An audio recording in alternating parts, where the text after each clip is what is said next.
Get ready, my soul. Yeah. The Spirit of the One is here. Get ready, my soul. So today's lesson is really all about imagination. We talked about last week. If you didn't hear last week, we invite you to go to myspiritworkscenter.com and hear that talk. Because it's really the setup for this whole season. What we talked about last week is the process of rebirth happens in front of our eyes. And it's been happening in front of our eyes since the dawn of time. This is the way it has always been. Everything that's always there is in front of our eyes. It's a principle and a potential. And it takes our eyes to see it and then begin to work with the principle and potential. The example that I used last week is, since the dawn of human consciousness, there was electricity. Isn't that true? Before the first person said, "Oh, I exist, I am," there was already electricity, yes?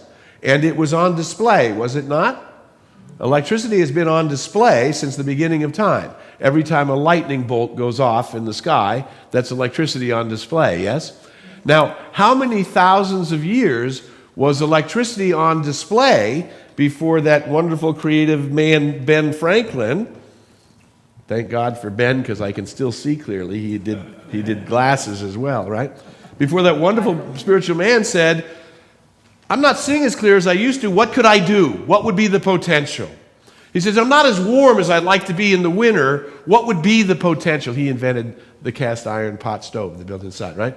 He invented the postal system. He says, "I want to be in touch with people and there's no internet. How do I do that?" Right? This is a soul, a pioneering soul, and America, and the whole idea about America is its pioneering nature, right? Let us go into the vast unknown and step forward and draw out what's possible. Yeah? And so here this one guy in history sat around in a lifetime and just imagined all kinds of things.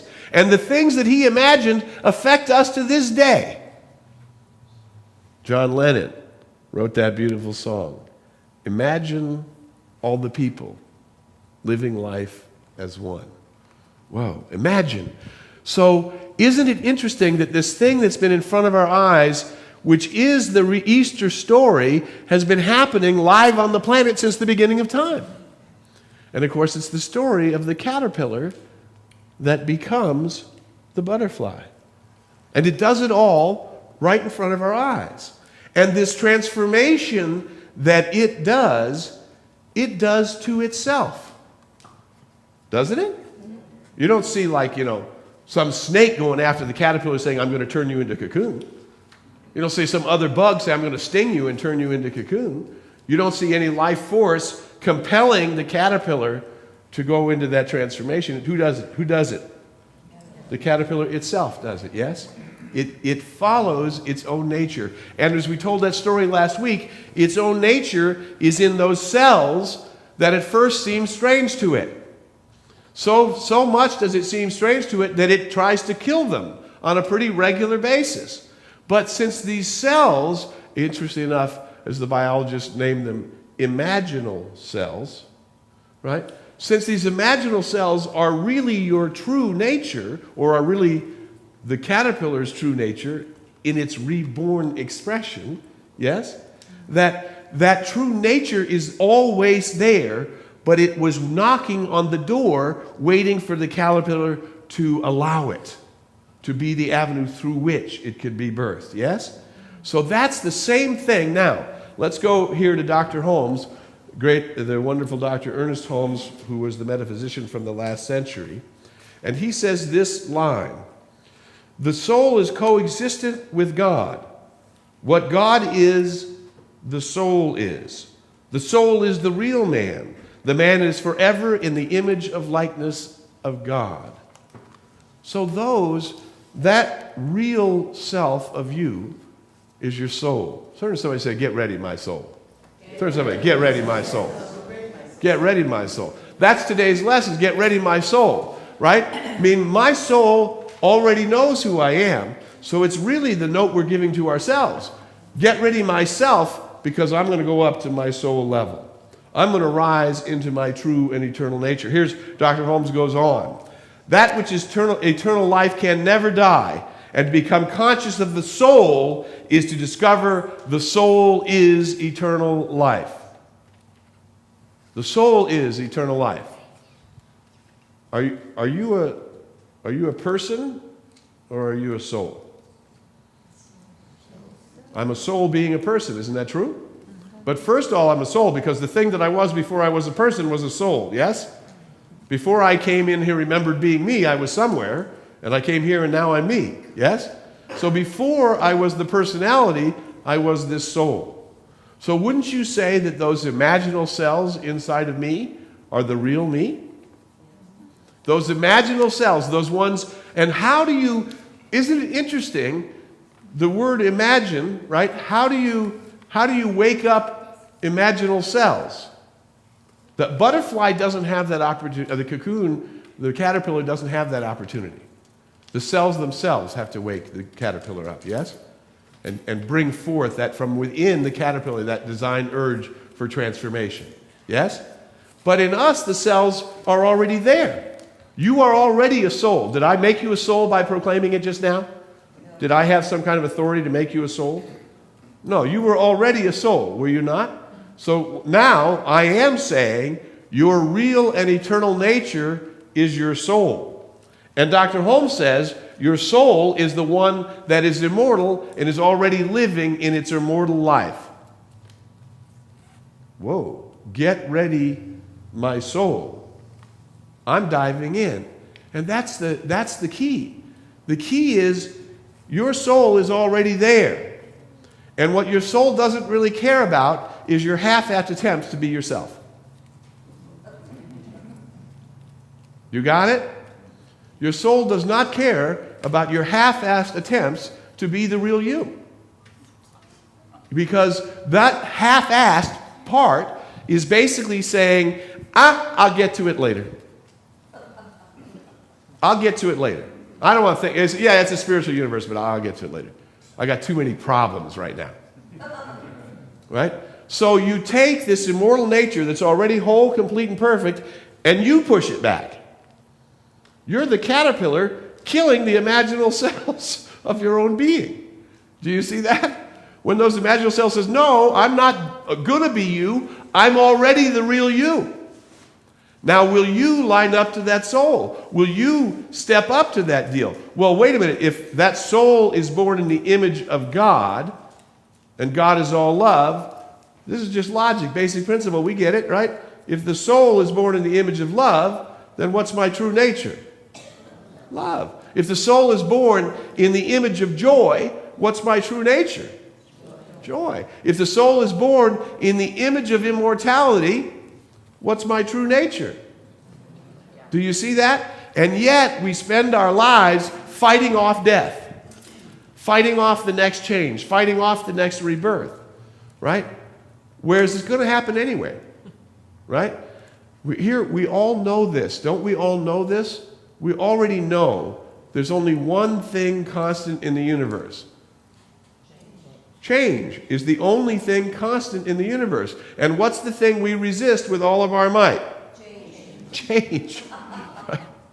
Whereas if we were to go into our true nature, if we were just to imagine that I am this awakened one, that I am the place where divine harmony is happening, that I am the place where the healing light is present, that I am the place where harmony can move into the scenario, that I am the place, right? When we stop pushing away those imaginal cells and just imagine, what if I am this? What if I am this? What if the psalmist was right? This is the day the Lord has made. And I am the one who must be rejoiced and glad into it. The day is already made.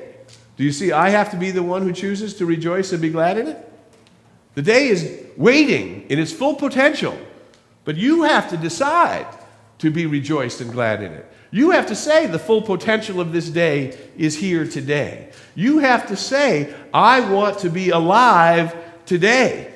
Because if you don't say that today, Today will turn into tomorrow and you will have missed it.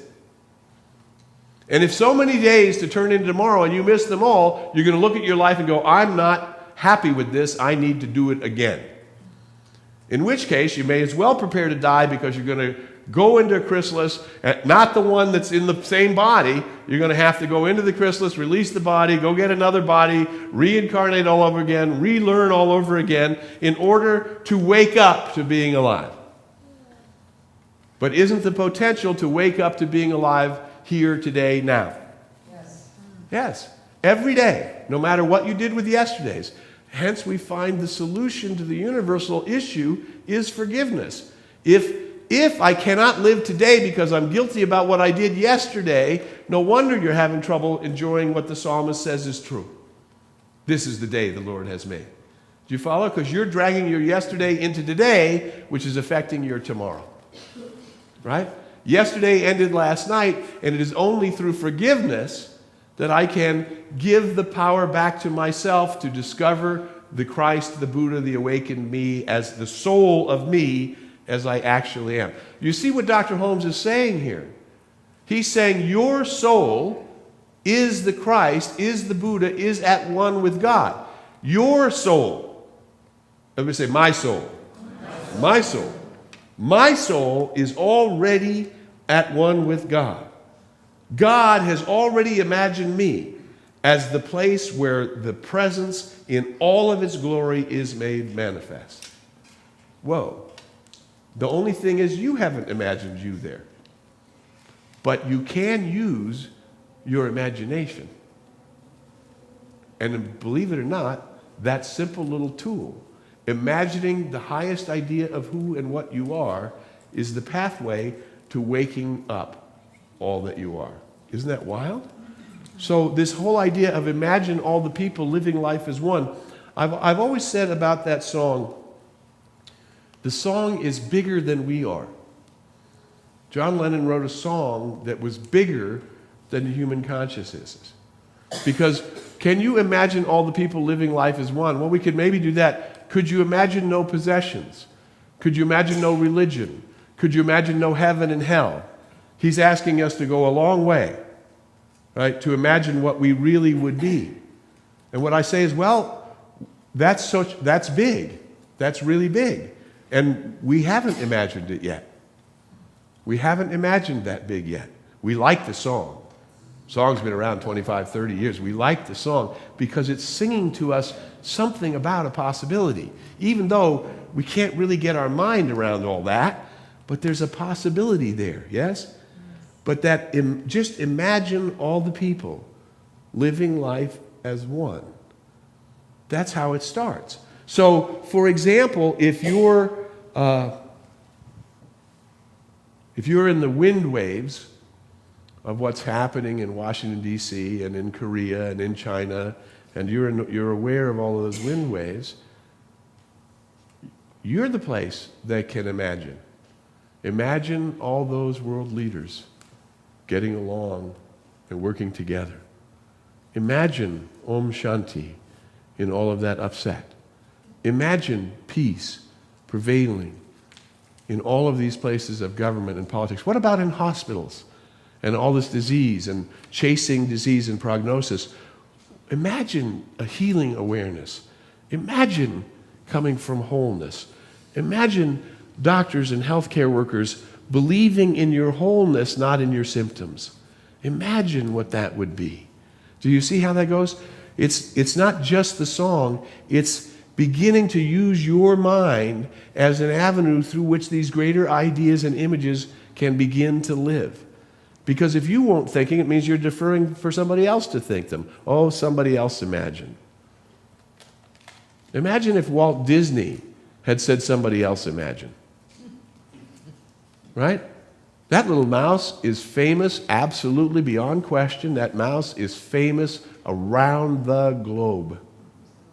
One little image, famous around the world because somebody imagined. And he wrote movies about children imagining, and he encouraged imagination. And he told us what could happen if we dream. If you wish beyond a star, dreams really do come true. There's been this call to use your imagination to create the best life for yourself. Grant Monk, one of our practitioners, one of his favorite New Thought people is Neville. And Neville's whole thing is about imagine. Imagine. Use the image maker that you are to create images that you like.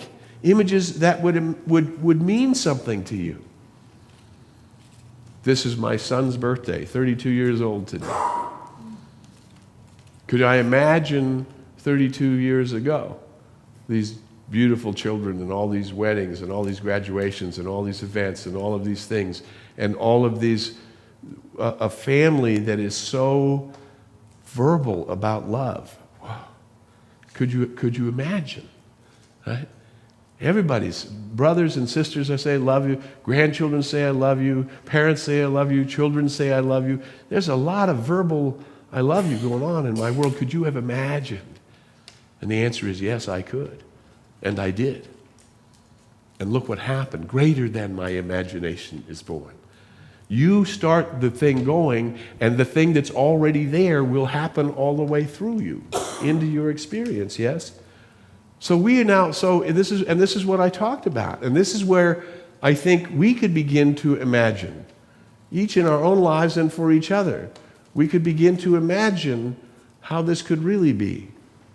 Because the one challenge with this whole Easter story is the whole messy death thing in the middle, right? But Jesus never put his attention on the messy death. He imagined a world understanding immortal life, a world being able to receive the words, I go to prepare a place for you. Now we see it differently. We know that if you're standing on the 52nd floor on 44th Street in New York, you could probably see Central Park if you look in the right direction. But if you're on the street on 44th Street, you can't see Central Park. And any story, anybody here never been to Central Park? Never been to New York City, never seen Central Park? Okay, so you have heard there's a Central Park, yes? Right? But you won't actually get Central Park. You won't understand they had designed a whole city around this park all those hundreds of years ago, and it's a huge success story. Somebody imagined. Do you follow? So now just because somebody has been to Central Park, does that make them more God than you? No. They've just had experience that you haven't had yet. Is that making sense? Do you see that? They're not more God than you. They've just had experience you haven't had yet. Now, maybe Central Park's not on your radar. Maybe Tahiti is. Right? Well, that's okay. But you have to imagine yourself imagining a Tahiti. What is a Tahiti? What does that mean? What's it going to be when you actually go to your Tahiti? What's it going to look like? Do you see that? You have to begin to select out of all these things what you would imagine. But God has already imagined that you are the glory of God. He's already placed that truth in you. So those cells are there to be awakened. They are there for you to step through. They are there to say, you do not have to go through dramatic death in order to be reborn. Because while there's a drama going on, the caterpillar never perceives it as that. The caterpillar never perceives it as a drama. It's just being reborn. But instead of leaving the plane of existence so we can't see the process, it does it right in front of us. Now that means the potential to be reborn can happen right now in the body you're in. Because we know being reborn is not simply changing a body. You have to change what's happening to be reborn. You have to change the image of who you think you are to be reborn, don't you? In order to really get a new perspective, you'd have to have a new image, wouldn't you? But what here in our teaching says, well, the good news is you don't have to create the image. In fact, the good news is it's already pre-installed. It's already there. Ernest says, you probably have a body within a body to infinity. And so the one mistake that's been going on in the race, and continues to go on in the race, even in front of the caterpillar and in front of the wonderful Jesus who said, don't you see you're an immortal being? Look, I'll show you. Right? We keep putting our attention on the losing of the body and not the receiving of the new life. Right? So we go through these dramatic deaths all the time. Humans do it all the time. I asked the question last week, how many of you had to deal with dramatic deaths? Almost everybody raised their hand. The one mistake, and it's not, we don't need to punish anybody, we just need to change our mind. The one mistake in the human's perception of what's going on is that death is real. And death is not real. The soul is already one with God. The soul is already immortal with God. You are already that. Wow. So the only thing that has to change is your images of what your new life would be. How would it be to let go of your fears and have the absolute knowledge that presence is right there with you every second? How would it be to let go of your concerns about survival and know that the living Spirit is going to make sure you're always surviving and that you're on the pathway to thriving because all you have to do is open your mind to go from survive to thrive? Whoa. How would it be if you didn't have to struggle every day? How would it be if you didn't have to bicker every day? How would it be? Whoa. And this is how we begin to say, well, I can imagine that as a possibility. I can choose that as a possibility. I can believe in that as a possibility. Oh. But not if you don't get ready your soul.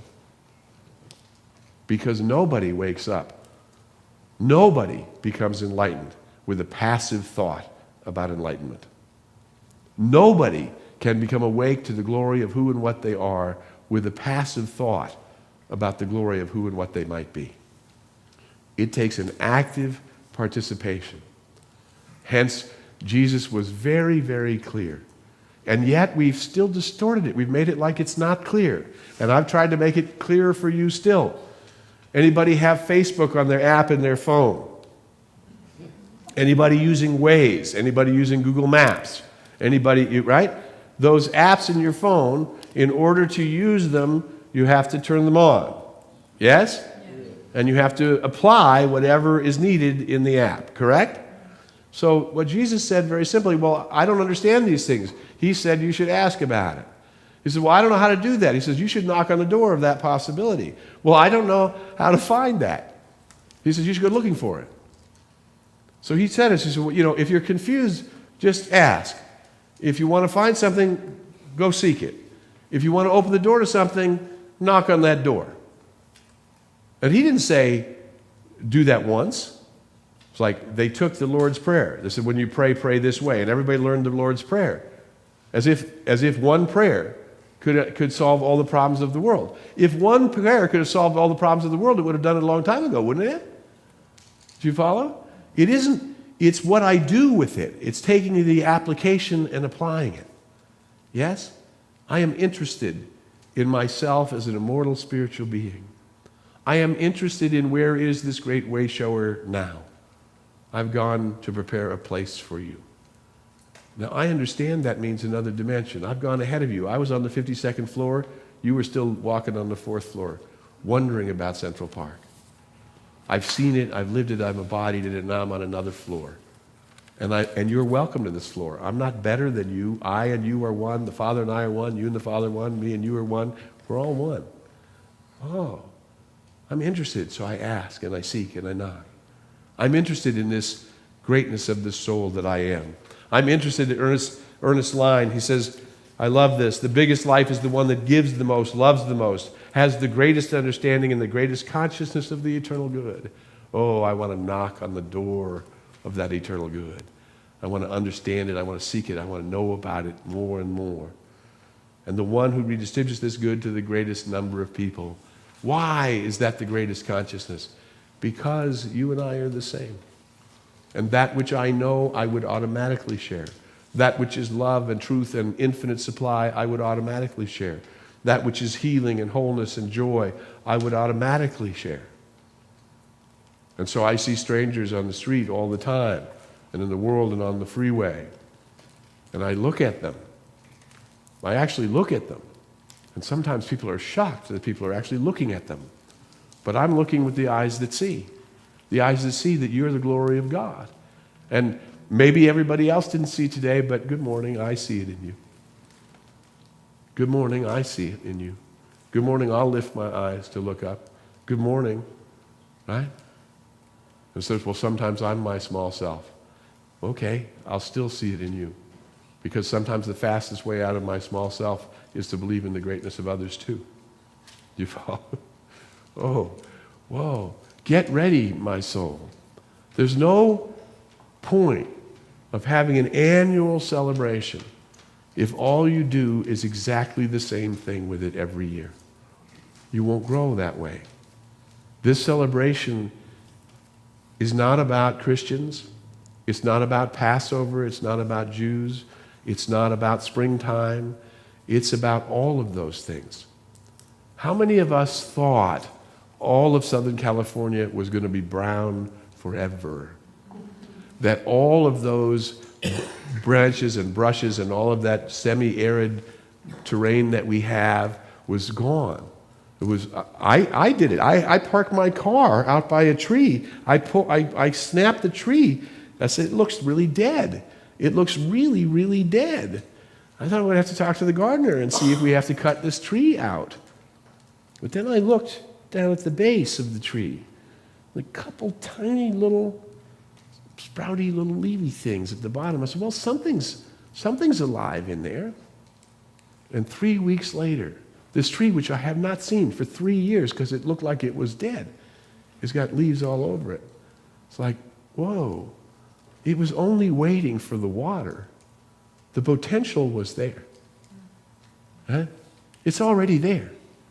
This being that could live at peace and in love, that could seek out joy and communion as its main focus in life. I am that. I am the one who could seek out this Christ of my own being, this awakened consciousness.